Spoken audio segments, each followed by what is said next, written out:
what I would have liked,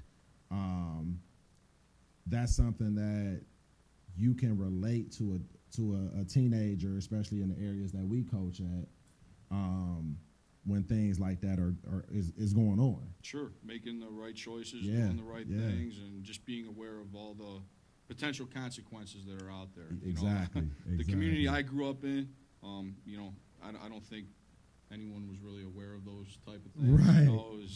It was a much different situation. So yeah, I feel fortunate that I'm able to share some of that stuff in a good way. With the young men that I'm coaching. And, Right.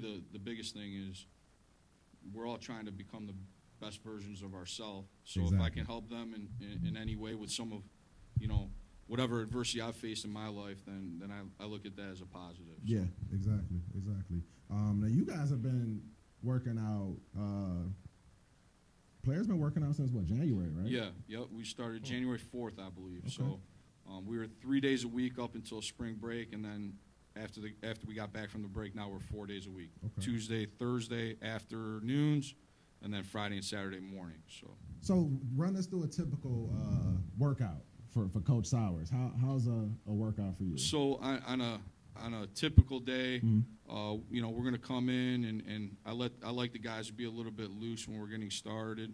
So we'll get into a dynamic warm up, and I'm not big on, hey, we need to quiet down and get focused. No, I want everyone to be excited. I want everyone to be talking about, hey, what happened last night or what happened this morning before they came in. Mm-hmm. So it's kind of a really just a real communicative type of deal where we're getting warmed up, and then we'll get into the room and whatever workout we have planned for the day, we'll bust that out, try to get that done in about an hour and 15 minutes. Mm-hmm. We'll come out of that, and then typically we would roll into an offensive or defensive meeting for 15 minutes or so, whether it's chalk talk or watching some tape or whatever specific scheme we're talking about, and then we'll try to implement that on the field because, as you guys know, everybody learns differently. Some people learn from seeing it, some people learn from doing it. So we try to cover all of our bases that way, and then typically we'll finish up a workout with some type of leadership message, whether it's an article or a video or something like that, just to kind of wrap up the day. And then as we close things down, that's when we really kind of focus on quieting our minds and our voices. Mm-hmm. And we always wrap up the day, kind of in a silent stretch or something like that. Just get the guys focused on what we just been through together.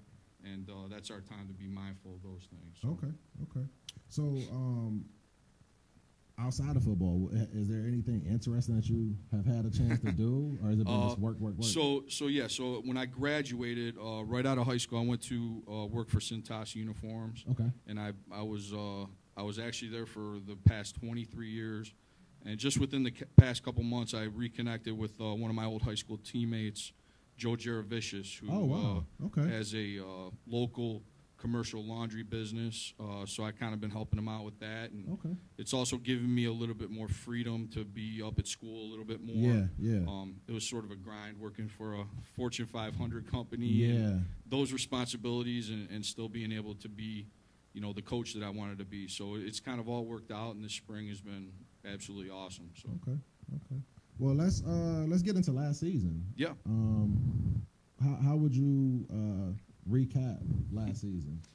From a wins and losses standpoint, obviously it was a little bit disappointing. Mm-hmm. What I've taken away, in reflecting on what we went through last year was, the positives were, I really feel like we were able to take whatever culture existed there, and I'm not saying it was good, bad, indifferent, or anything like that, but I really feel like we've got it transformed into the culture and the direction we wanted to go in terms of players being accountable not only for themselves but for one another, and the relationship aspect of things. When I got there, I didn't necessarily know this right away, but hanging out with the players more and more every day, it was evident that they weren't connected or together. And I think we've got some of that stuff cleaned up. We actually went down to Twinsburg High School this spring on a couple of separate occasions, and it was just it was real refreshing watching the guys hold one another accountable. Where those were things we were doing last spring. Right. You know, now we're able to coach the details of an individual drill and the right. specifics of things rather than, hey, hustle your butt from here to there, or you know, the cultural things have kind of been taken care of. So that's been encouraging. The disappointing thing is, for me, you know, looking back, you know, we went 4-6. But at least 3 of those 6 losses, we just flat out didn't compete at all.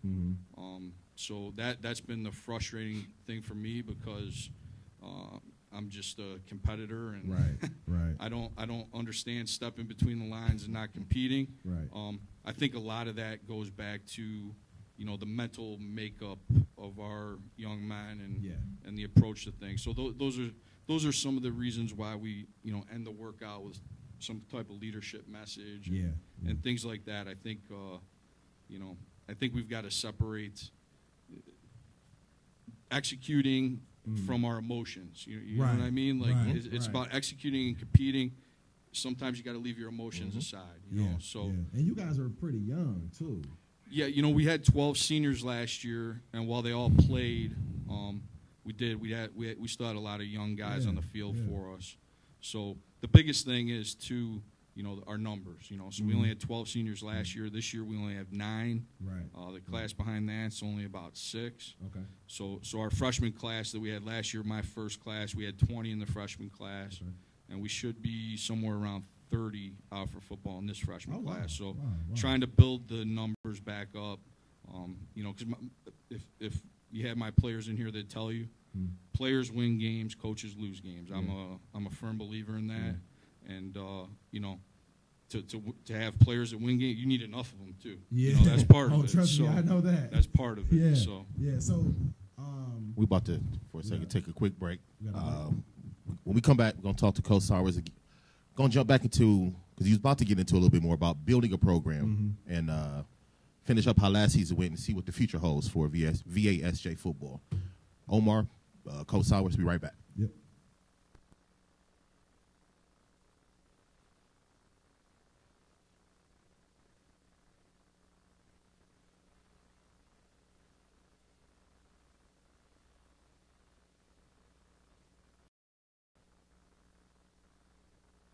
Lane 5, they've run 3:27.56 this year. Very possibly running by themselves the whole way. From the inside, LSU, then Oregon, USC, and Purdue on the outside. And we will see Kendall Ellis run the anchor leg for the Trojans. Ellis setting a collegiate record in the Open 400 earlier today, followed closely by Sydney McLaughlin. Just 200ths of a second behind. We saw her help Kentucky to a very fine season best time and a high scoring position in the previous section. For USC, this is Kaylin Roberts, the freshman, and Shay Anderson for Oregon, who is well back right now. For Purdue, that is Chloe Abbott, but the Trojans will hand off first. And this is Anna Cockrell, their fine hurdler, who just lost in a photo finish in the 60-meter hurdles earlier. Kaylin for USC, 52.32. Purdue hanging in there. That is Brianna Thomas, the senior, and now here comes Oregon with Brianna Desrosier now making a race of it.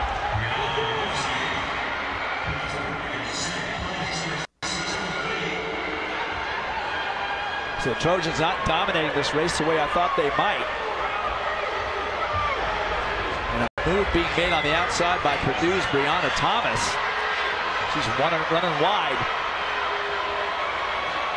Trying to get her Boilermakers to get the handoff first. And they do so. It's Purdue followed by USC. Then LSU and Oregon. For Purdue, Carmisha Cox, and for USC, Deanna Hill.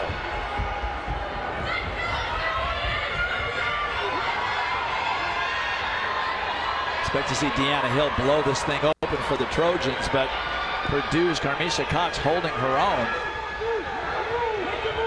It will be Kendall Ellis on the anchor for USC. Hill trying to make that move before the turn, but she's just not going to get there. She's going to. Welcome back, welcome back, welcome back. Homegrown Show. Omar, Dre, special guest, Coach Bill Sowers, football, VASJ, alma mater, red and blue. Don't be jealous. What? What? I thought you was going to just throw a whole 16 bars out after that. That's why I can't freestyle, because I ran out of stuff to say. Okay. If you were paying attention during the break, we were showing a clip of yesterday's college 4x400 women's track meet. Absolutely amazing. I didn't run track, so I have no words of advice to give, but don't ever give up. Don't quit. Finish till you get, to the finish line. Dre, that was your sport, right? You were a track guy? One of the many things I did other than I didn't playing ask you football. I just said you ran track. Yes. The young lady who anchored that relay, her name is Kendrell Ellis. Mm-hmm. Absolutely amazing. Yeah. Like crazy. Like her Twitter is blowing up right now. I believe it. From what I've heard, again, I don't run track. Uh-huh. I've been told that normally when the anchor is that far behind, they tend to give up. I don't know if that's true or not. Not give up, but just kind of mail it in like, what's the point? They probably just run their race. Right. Yeah. But to see somebody say, you know what, this is what I do. I did kind of train for this. Maybe I should. Right. Nothing but admiration and congrats to her for that. I mean, even the Mamba chimed in on it. There's always a Kobe reference. He did. I'm just saying. He did. I mean, it was 24 hours later, but. Listen, he's a busy man. What's he playing now? He's doing a lot of things. But anyway, so, Coach Sowers, we were talking about the team breakdown as far as like your class and your numbers and things like that. Yep. What's the plan of attack to kind of build those numbers and attract more parents and more kids or young men to VASJ? So you know this because you've seen me out all along. I mean, we're just it's pretty much a full court press on everyone and anyone. We basically have 4 or 5 local feeder schools, private schools in our area, where we pull a majority, of our students from, and I think really, I don't know if it's the first time it's been done, but I don't know how much football was out in other communities, and really that's what we tried to do last fall. Not only myself, but members of our coaching staff. Darnell DePriest is a phenomenal connection to those programs in the city of Cleveland, and he was extremely helpful. It's really just getting in front of and seeing not only the athletes competing at the junior high level, but then like you guys mentioned, making that connection from seeing the athlete play, being interested in his skill set, and then connecting, developing a relationship with his family. So that's been going really well. Some new ideas for next fall. We're working on getting better and finding other ways to get into as many different areas and attract as many different young men as we possibly can. So, how far do you go, or what's your limit as far as recruiting the athlete? I mean, obviously the hot kid is the one everybody wants. How? So I think with us, where our program is right now, everybody knows where VASJ basketball is. So obviously their scope or their range of getting out is much greater than ours. I think where we're at as a program right now, we kind of have to focus what's basically in our own backyard. So we have players on our team, as far east as Willowick, and as far west as 71 and Fleet down in Newburgh Heights. So that's kind of the scope of where we're at right now. Obviously, as we grow it and get better and better, I think we can become a Cleveland Benedictine and stretch even even further, as a small private football power, Right. stretch our scope even further. So that's the plan, and hopefully we can get it there. Now, for the parents watching, I mean, we have a VASJ grad here, so tell us about your experience academically, because that's what parents are going to be more concerned about, especially the moms. Academically, what was your experience like at VASJ? Academics-wise, you will get everything that you, at least when I was there, I'm assuming nothing's changed. Everything you need, you'll get there. If you don't get it, it's because you didn't apply yourself. Okay. And for at least the first 2 years, I was one of those, didn't apply myself and didn't appreciate it. Okay. Everybody's different when you go from that. When you're an 8th grader and you're the smartest kid in the school, and you've been the smartest kid throughout middle school or whatnot, you don't realize the difference it is when you get to high school. Right. Particularly it's a certain high schools. right. The discipline, the workload, all that changes. So it's there. You just have to attack it. The teachers were on you, but they're not going to kiss your butt to do your work and do your job. Right. They're preparing you to let you know. When you get to college, you have an itinerary. You either show up or you don't, but you're going to pay for that. Literally. Yeah, you are going to pay for it. I mean, I remember the books that you think you're reading in high school at St. Joe's, The Great Gatsby, and things like that. You wonder, why am I reading this? And then when you hear the references that people have in conversations, 20, 30 years later, it's like, okay, I get it. Or I get the meaning, or I get what it was about. So, education-wise, it's well worth the price. It's a steep price, but it's worth it. Honestly, and because we were just, my son and I and his mom, we were just going through this whole process with him being an 8th grader, and VASJ was one of the schools that he was fortunate enough to get accepted in. When we talk about price, the price really isn't bad compared to the other Catholic schools around and what you're getting both academically and athletically, plus socially. The one thing that I noticed in being around the school, whether it's football games or fundraisers or basketball games, they do a very good job of making it a family-oriented place to be. And if I could jump in real quick, race relations. Yes. It's a mixture. Yes. And it's when you get to college and when you get to, even if you don't go to college, when you get to the real world, you're not going to be surrounded by only black. You're not going to be surrounded by only white. Exactly. You're going to have to integrate yourself into the world. St. Joe's is a good place for it. It's actually gotten a lot better as the younger generation has come in. I've noticed that in the past 10 years of St. Joe's. So that's the issue that you really won't see there. It's good. It's a good environment for that. Yeah. So let's we'll finish talking about last season. And I was at a few games over the season and a few workouts and things like that. And the one thing I noticed that your guys, they may have made some mistakes, but they never gave up and stopped playing the way that I've seen other teams do. Yeah. So like our competitive spirit, it was one of those things where we either showed up at the stadium with it or we didn't. So, like I said, in those 3 ball games where we didn't, that's on me. I've got to find a way, between myself and our coaching staff to get those situations fixed. Part of that is like some emotional things, like I talked about earlier. But there were some games. Week 1 against U.S., we're playing the Cunningham kid who's going to Youngstown State to play quarterback, with his uncle. And he's one of the best high school quarterbacks I've had a chance to see. And our kids didn't cave in at all. We kept fighting until the end. Warren JFK was another game. Defending D7 state champs. I think we were down like 10 at halftime, and our guys. That day they had their competitive juices with them and were able to come back and win. So for me, like, again, it's just how do we get that level of competitiveness week in and week out, but rolling into 2018, our schedule is pretty much the same. We no longer play Kirtland, thank heavens. But we replaced them on the schedule with Cuyahoga Heights, who is also another small school power. So we're going to find out right away week 1 what type of program we have this year, and hopefully it's one where we're competing at least till the very end. So now who's a kid who's a senior that you're gonna just miss?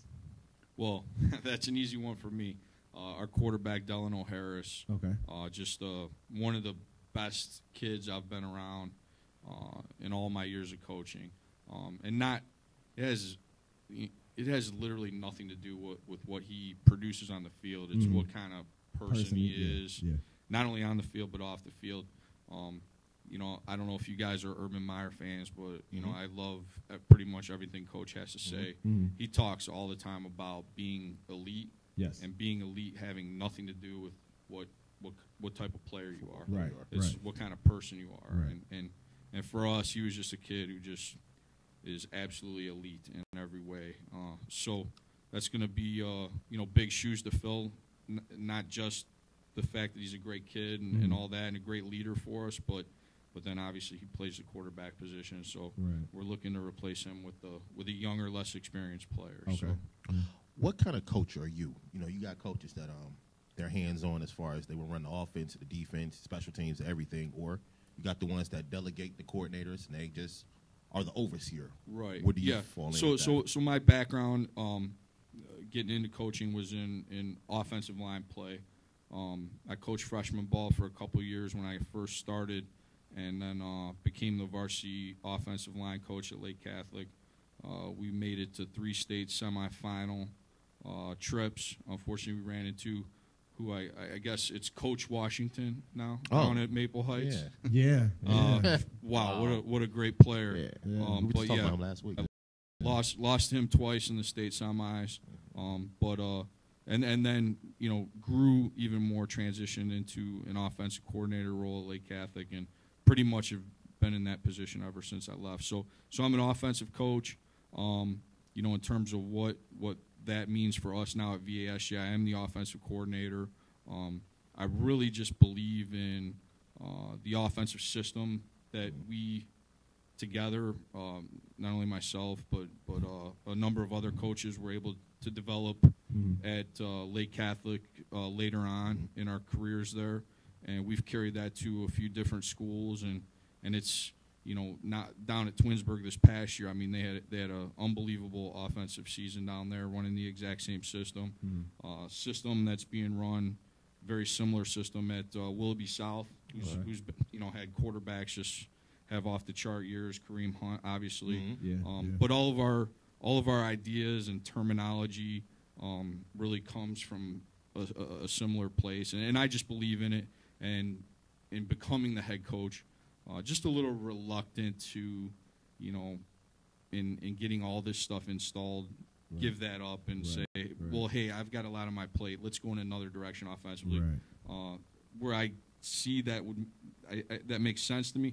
I just believe in our system so much that it's important to me to, you know, teach that to our players. And really my hope is at some point down the road, you know, whether it's someone from the outside or one of our younger coaches can kind of take that from me. But we can, you know, keep the system, keep the language, because, like I said, I believe in it so much. So, a topic we've had like 2 weeks in a row now has been youth and concussions. I know Omar was talking about it's not play 60. What's the heads up football? Heads up football. Taking the things that you've gotten from that and things you've heard, CT, all that, all that design. You have a long history of playing football, coaching football. Do you have any fears of that as a coach, dealing with young players? Yeah, absolutely. You know, as you learn more about it, certainly it's impossible to get away from seeing what the risks are. I can tell you this, my first year as a head coach last fall, we had 6 documented concussions on our roster. And in studying those, what I found most interesting was we only had 1 varsity player who suffered a concussion. And really, in sitting down with our strength staff and our training staff, a part of what we tried to make a focus of this year, I really think, you know, those younger players, they just haven't developed the strength in their necks and shoulders, and I think that's why they're more susceptible to dealing with those injuries. So what we've tried to do this winter throughout our off season is put a plan in place. Each day, you know, we're spending time on strengthening the neck, strengthening the shoulder area, and even more so focusing on it with our younger players, so they're developing, Right. you know, that muscle structure, and hopefully that'll lead to them not having to deal with those kind of things right. outside of, you know, tackling technique Yes. and things like that. I just think there's another aspect of it that doesn't get talked about, and we're not looking into as much as we should. So Yeah, because we've had multiple conversations about that on the show, and that's actually one of the things that I overlooked was the actual physical, muscular, skeletal aspect of it. sure, Yeah, Yep. yeah. As a personal trainer, that's a fail on your part. Just thought I'd throw that in. Coach, we really appreciate we appreciate you coming. I'm gonna let you. I don't know if you do social media. I don't know if you do it. If you have any of that, plug it. Yeah. How can people find you? So our football is VASJ football on Twitter and Facebook, and then you know, you can always check me out VASJ Coach Sowers on Twitter as well. So I appreciate the time and the invite. Too. Oh, that's right. Yeah. So we have our youth camp coming up at the end of the month, June 28th, 29th, and 30th. It's a Thursday, Friday, Saturday. And that camp runs from 9:30 to 2 in the afternoon, and it's a flat fee of $50. We'll give everyone who participates a T-shirt on Saturday, and we'll feed them lunch on Saturday as well. So, How can they sign up for that? it's on our website at vasj.com. If you link into the athletic page, they can do it that way, or, you know, just show up that Thursday morning, the 28th, and we'll take care of you right at the door. So, okay, well, Coach, good luck on the season. I appreciate it. Like Omar said, we do plan on having you come back before the season starts and bring a couple of guys with you. Yeah, I'd love to do it. Thank you. Folks, we'll be back. Going to a quick break. We'll hit a little sad Cavs postseason wrap up. We'll be right back. What happened to the Cavs? Yeah, we'll be right back.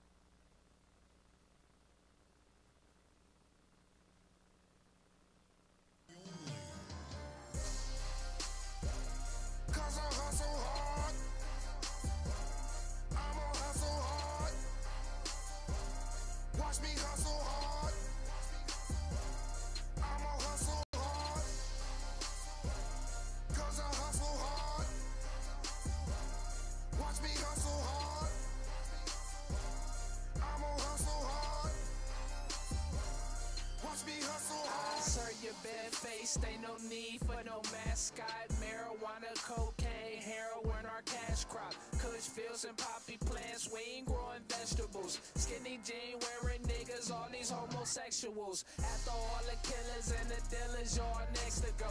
Oh, judge people, I just thought that I should let you know. My car come from Spain and my cane come from Mexico. My mind on the kitchen, so my heart where a chef should go. I just wanna cop pies and shoot off my Glock 9. There's cameras on the block, so we don't serve by the stop sign. I learned from the wisdom, you could say I'm kinda clockwise. Time equals money, damn, I hustle hard.com. Why? 'Cause I hustle hard. I'ma hustle hard. Watch me hustle hard. I'ma hustle hard. 'Cause I hustle hard. Watch me hustle hard. I'ma hustle hard. Watch me hustle hard. Waiting on my turn in the cut like a band-aid. Being broke is not an option, so I got them bands saved. Niggas snitching, got the block twisted like a corkscrew. You hopped off the stairs, but I hopped off the porch too. Hustle so hard, my bank looking like the horseshoe. They made me hustle in the hood, nigga, did they force you? Ears are to hear, so I know you niggas heard of me. Money over death and I die for my currency. Is Boogie the hottest nigga out?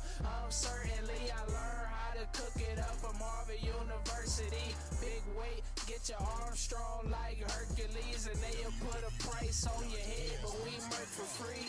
Why? 'Cause I hustle hard. I'ma hustle hard. Watch me hustle hard. I'ma hustle hard. 'Cause I hustle hard. Watch me hustle hard.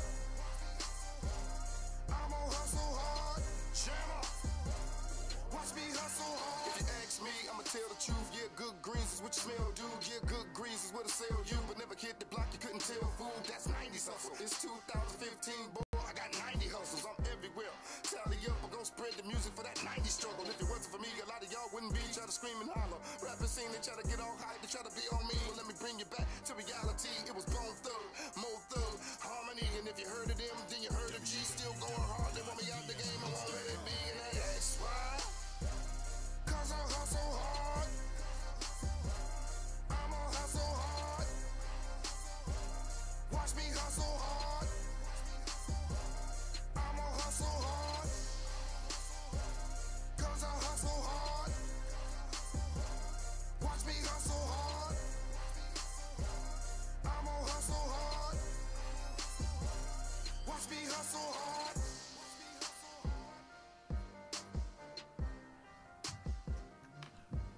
Welcome back, Homegrown. Dre back there. Hopefully you still can't see his face, 'cause I don't want him on camera for this segment. That's not nice. Omar, how y'all doing? Funeral procession. It's time. It's time. You know what? It's vacation time. Hey, that's a good positive way of looking at it. They going fishing. They definitely fishing. Yeah. Need to be fishing for a coach. GM. Owner. I don't know about a GM. I don't know yet. I'm going to tell you. Dan Gilbert need to sell the team, man.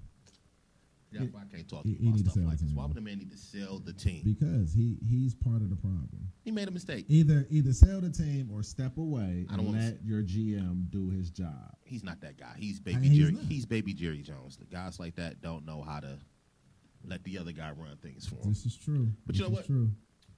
I'm glad the season's over. Obviously, I wanted to win, but even as a fan, this was a stressful ass. Too much drama. I mean, you think about it, you got a guy throwing soup in the coaches on the coach. You got the guy that's supposed to be the replacement superstar, not hip, not getting right. You traded. But think about it. We had a part of the season where we had a Dwayne Wade, Derrick Rose, Jay Crowder. We have a whole new team. That's not normal. No, nothing was normal at all about this season, past season. at all. And that team still made the Nothing finals. at all. So, as a fan, good year. Yeah. When the season started, who did we say was going to the finals? Cavs and Golden State, I think. Who did we say was going to win? I think we said Golden State. Well, I mean, okay, so it is what it is. There's going to be a big offseason for everybody. You think so? Yeah. We say that every offseason. That very rarely happens. This is the thing, though. All right. LeBron is the first domino that has to fall before everybody else falls. Nobody's going to move until LeBron moves. Bet you that doesn't happen. We always say that. Let's okay. The bigger name guys aren't going to move until LeBron moves. I think Paul George moves before LeBron moves. I don't think so. Okay. I don't think so. But you might be right. I mean, because LeBron is going to know what he's going to do. He's just not going to say it. Okay. That's why I think guys like Paul George will then just go ahead and make their move when they know what he's going to do. It just won't be announced. That's what he does. Okay. I'm with you on that. Which is kind of, What? I mean, he can make it, no. I was about to say something silly. He can do what he wants to do when he wants to do it. I just think it's to the point where the season ended a couple of days ago. Right. June 8th. Right. Free agency starts July 1st. Yeah. In that time period, you know what you're going to do. Well, he doesn't have to tell the Cavs until June 29th. So. What do you think he's going to tell them? Knowing how he is, what do you think he's going to tell them what he's going to do? He's going to tell June 30th. That's what he's, for no reason. Like, dude, come on. I mean, but this is what you get with LeBron. This is what you get. I mean, it is what it is, man. So as a non-Cavs fan, yes, where you want him to go? Lakers. I forgot because I'm a Lakers fan. That was the dumbest question in the world. I mean, but this is the thing. As a basketball fan, I don't care. I'm interested to see how it all falls because I can put them in like 3, 4, 5 different spots, and realistically, I would love to see it. Oh, I mean, realistically, no, it'd be very unrealistic. No, I mean, like, where do you think? Because like I would love to see him with Anthony Davis, but that would not happen. I love to see him with Dame Lillard and McCollum, but that wouldn't happen. Watch out for San Antonio. Yeah, that's the only one that actually makes me nervous. I didn't think about it today. I read the article and I'm like, oh, okay. Yeah, watch out. I can see that. I didn't think about it either. Yeah. But the relationship that he has with Pop, you got to watch out for that. Does he want to be coached now, or is it too late? I think he wants to be coached. I think he wants help. I think he doesn't want to have to do everything, and I think he wants to play with smart players, smart front office, and smart coaches. Not to say that Tyronn Lue is not a smart guy. I think Tyronn Lue was put in a bad situation. Really? Again. Yeah. Because talking to the coach. Because here's the thing. If you have the best player, you're expected to win, right? And then you don't have any coaching pedigree for that guy to respect you as a coach, much like Spoelstra. But the thing Spoelstra had was Pat Riley. Right. And Pat Riley said, listen, he know what he's doing. I want to hear Dre's. I'm sorry. He still has him, right?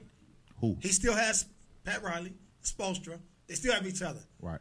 They haven't won anything since LBJ and Bosch left. Okay. So, good front office, smart people, right? They're smart. Right.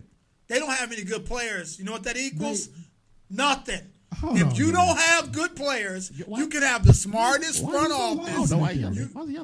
What's on? You guys can hear me. Y'all right there. What are you eating? I'm just trying to figure out what was the point of that rant, though, because nobody disagreed with you. You just yelled for no reason. Well, Coach is already talking about smart players, smart front office. Okay. You know, so Dan Gilbert's. Well, what he says you have to have that go with No, that. what I'm saying is Miami that, doesn't have anybody with he just wanted to yell for no reason. I think so. What I'm saying is that that's what LeBron is looking for. Right. Oh, that's what he's looking for. Yeah, that's what he wants. See, he was already to argue. He didn't even wasn't even listening. And I don't know why he beefing with Miami. Like, Miami has talent. They're just not as talented as others. And they have young talent. You mean now or then? Now. They suck. I don't want to talk about Miami, but I'm just saying they suck. You know what? Y'all are out of control. We got two Cavs fans here. What do you guys think? Okay, they don't think anything. I'm sorry. That's exactly what they think. No, what they saying like about LeBron. I know. I want to hear how sleep. I don't know. According to Reddit, a couple of days ago, LeBron enrolled. The rumor is that LeBron enrolled his kids in LA high school. So, but it's a rumor for right now. I would hope LeBron would stay. I can't. And what's going to happen is the Cavs are going to have to definitely make a move to get him some help, and he got to see that before, like you said, June 29th comes. I think the Cavs, the smart thing for the Cavs to do is to move on with the thought that you won't have LeBron. Go after who you're gonna go after. Build this team. How you gonna? Because realistically, LeBron can fit in with any team, and he's gonna make whoever you bring in better. So, to me, it would make sense. Draft the best player available. That's why you got that 8th pick. That's why you stuck with it. And a guard too. Draft the best player available. Please don't go and draft another Tristan Thompson and leave a Klay Thompson sitting there. Mm-hmm. Don't draft another Dion Waiters. I mean, they have to draft better. Michael Bennett. And then develop your talent. This is what pisses me off about the Cleveland Cavs. Anthony Bennett. Don't call him Michael Bennett. That's disrespectful to the football player. Did I say Michael Bennett? Yeah. Oh, I'm sorry. Anthony Bennett. Seattle Seahawks. Tony Bennett. We call him Tony now. Yeah, he was. But this is the thing that makes me mad about the Cavs. You had lottery picks for like 5 straight years, and you have nothing to show for it but Tristan fucking Thompson. How is that possible? Bad GMs. How is that possible? See, you can't blame LeBron though, because here's the thing. Go ahead. If you develop that talent and if you draft the right players, then there are players that LeBron will want to play with anyway. So let me throw this in. Throw it in. Say you ask LeBron if he want what it would take for him to stay. Okay. And the first thing that come out of his mouth is trade that pick. You again are screwed by what LeBron wants. That's because when LeBron isn't going to be what he is now in 2 years, and that guy might be this, and that. Exactly. That's a problem. So it's one of those things where I want to do what LeBron wants because I want him to stay, but I'm also damaging the future. Right. And that's why I said that's my issue with the guy. That's why I said you don't ask him anything. You go on with your front office work you put your bid in for LeBron, and if he take it, he take it. If he don't, he don't. I personally think he's gonna do what he did the first time, which is try to get guys to come here. If they don't come here, nobody want to come to Cleveland. Then I think he's different now than before. Who was at the place for New Orleans that was injured this year? DeMarcus Cousins. Got an opportunity to be able to get him. That should be easy for them for the Cavs to get a pick like that. See, the biggest problem is they don't have any money. Well, they got Tristan Thompson's money, which right now, even though the Cavs fans, Tristan Thompson is garbage. Oh, I'm sorry. We got guests in the studio. You guys can't see him though, but we got guests in here. And Dub is way quiet. I've never seen Dub this quiet in the room before. All right, Dub. My apologies. I do want to say thank y'all for having me on the show. No problem. Love y'all show, man. Just my these are just my opinion.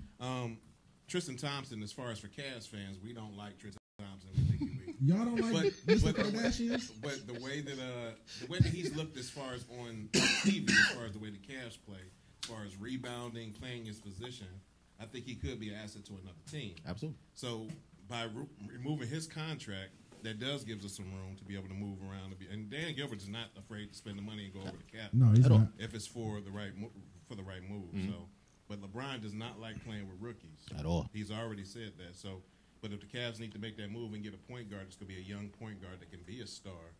It may make that. They need to do that, regardless of what LeBron's going to do either way. They do, and I'm gonna tell you honestly. The Achilles injury to DeMarcus Cousins, plus his attitude that a lot of front offices and coaches don't want to deal with, that's going to handicap him. He's not going to get a match. I can see DeMarcus Cousins possibly signing a 1-year deal. We could bet to show $1,000 that's not going to happen now. No, I'm just saying I can see it because I don't know if there's going to be a team that's going to be willing to max him out. Pelicans are giving it to him. The Pelicans may give it to him because they want to keep Anthony Davis. If I'm Anthony Davis, I'm running like hell though to get out of New Orleans. Right. He shouldn't. He don't want to just sign the deal. And I said that was stupid when he signed. Absolutely. You got to get about it. Absolutely. But this is the thing. If LeBron truly wants to stay, then he'll stay. He'll stay. Right. Paul George will be here. And I do believe that his supporting cast that he has this year, even though they shouldn't have been there, now they've had that playoff experience. Now they've had that finals experience. The guys that I'm sorry. Now they had the playoff experience. Now they had the finals experience. I think those guys, that group, having another season under their belt could be beneficial. A full season and a full season. Yeah. I want to keep the young guys and junk the old guys, though. Right. JR can go. JR can go. I'm about to get rid of JR. I'm about to even say Corver can go. It's been 2 straight finals. You haven't showed up. But you know what? Here's the thing. He got asthma. They game plan for Corver. Yes, and that's what I was about to say before he said that he got asthma. The Warriors made it a point not to let Kyle Korver get off. And it was smart because that Boston series, he came off that flare screen like 5 times straight and killed them with threes. Quick. And I'm like, what are you doing? You just gonna keep? He can shoot threes. Absolutely. Like if this was 2K, I almost said live. That's how you know I'm old. I mean, yeah. If this was 2K, his 3 is on like 975. You better stop that man. Yeah, he's sick. It's ridiculous. And then they just like, we go. What we got to do is stop him, and we'll take our chances on JR. And because of the fact that they so hot and cold sometimes, if we feel as if during the game we need to switch up, we'll make those adjustments then. But if we stop Kyle Korver, all he need, if he only takes 10 shots and they all threes and he hit 8 of them, that's 27 points. Yeah, 24. Sorry, 24. Cleveland Public Schools.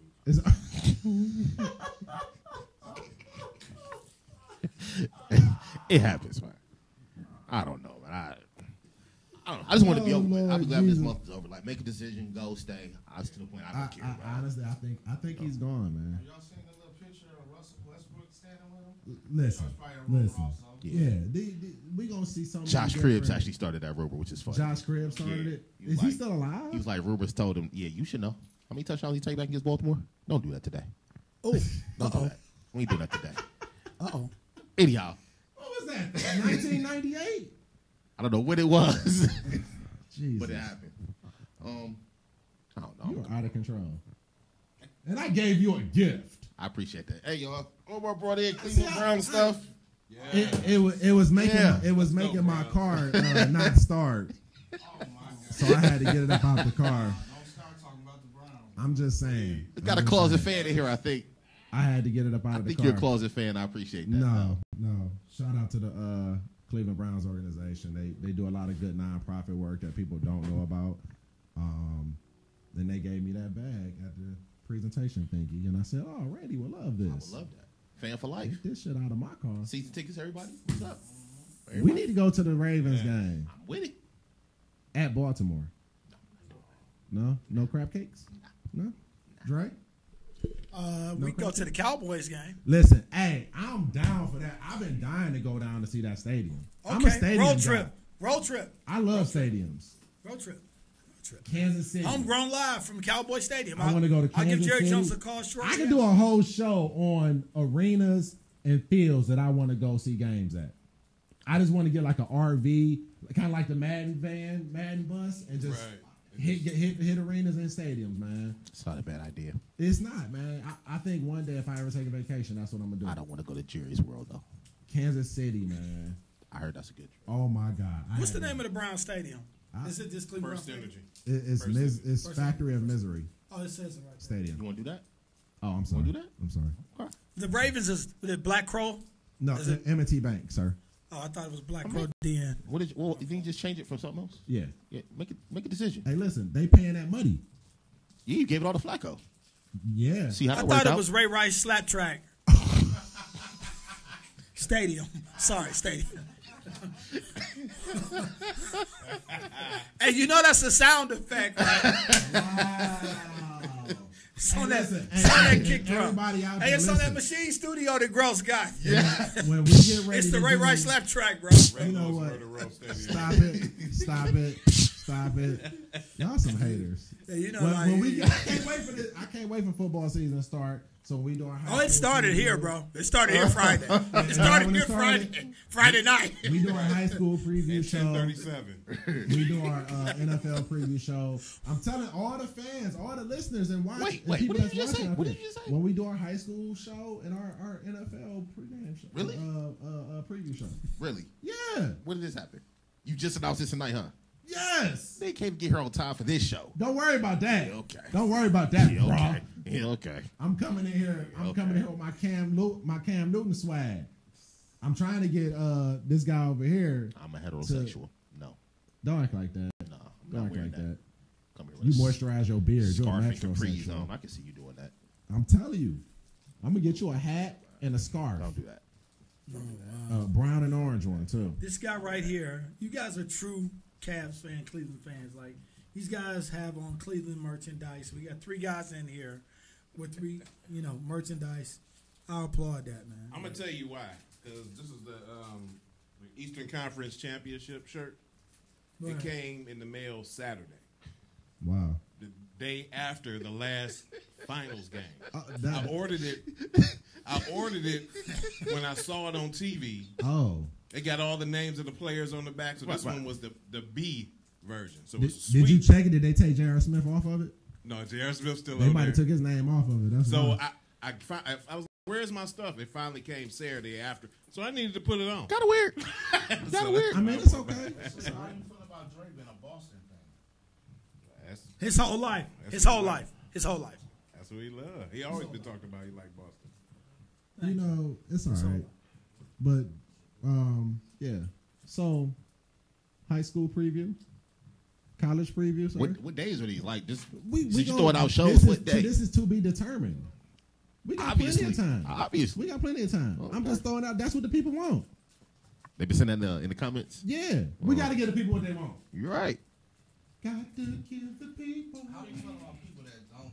Give the people what they want. You guys feel that, though? Hey, listen. I'm going to tell you. Speaking of which. You're asking the wrong one. He's a Laker fan. I'm a Laker fan. He's a Ravens fan. I'm a Ravens fan. I'm a Yankees fan. I worked at the Brown Stadium. I worked at Jacobs Field. And I worked at the Q. Ask me if I care. Do you care? Nope. Keep winning so I can get that check, though. That's what I ask. I'm going to tell you a story. I don't know if I ever told you this story. Loser. Don't judge my life. Okay? Go ahead, bro. Go ahead. So I was working at Jacobs Field.